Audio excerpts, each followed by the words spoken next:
School District versus TA 2009.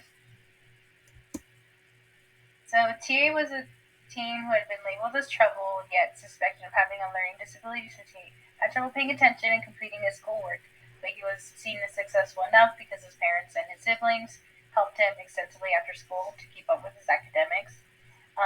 During his freshman year of high school, his guidance counselor evaluated him for ADHD under the suspicion that he did have a learning disability, but no action was taken, and his parents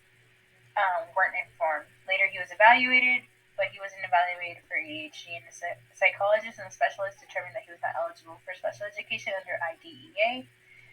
His situation worsened, which led his parents to take him to a therapy program, and he was diagnosed with ADHD, depression, and a math disorder, which prompted his parents to enroll him in a private school where tuition was $5,200 a month, and his parents requested an evaluation, but the school district concluded that he didn't qualify. Under the Oregon Administrative Hearing Office, they determined that he was disabled, and Forest Grove School District failed to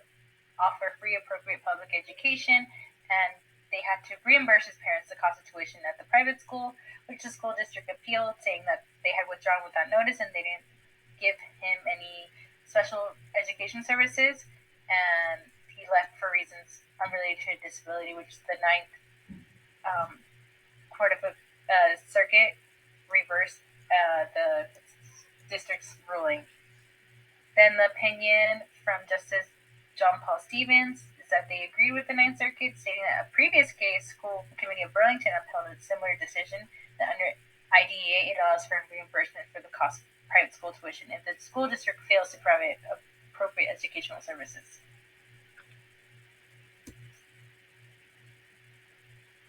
And according to the Forest Group, the Department of Education interpretation of the 1997 amendments does not support reimbursement. According to the interpretation, hearing officers and courts retain the authority to grant appropriate relief of a public agency if a public agency has failed to provide free appropriate public education, including reimbursement and compensatory services, when Congress has not made its position on a matter clear and the agency's interpretation of a statute is reasonable.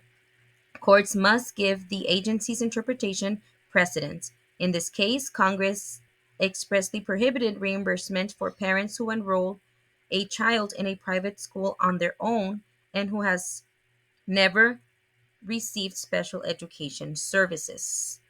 Forest Group contends that the court is not required to follow the department's interpretation because it is in conflict with the ideas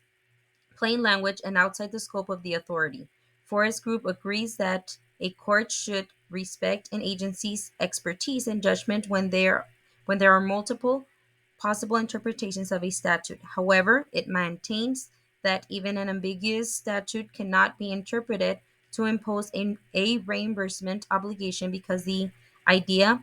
is spending clause legislation, which forbids an obligation from being imposed unless the statute does so clearly.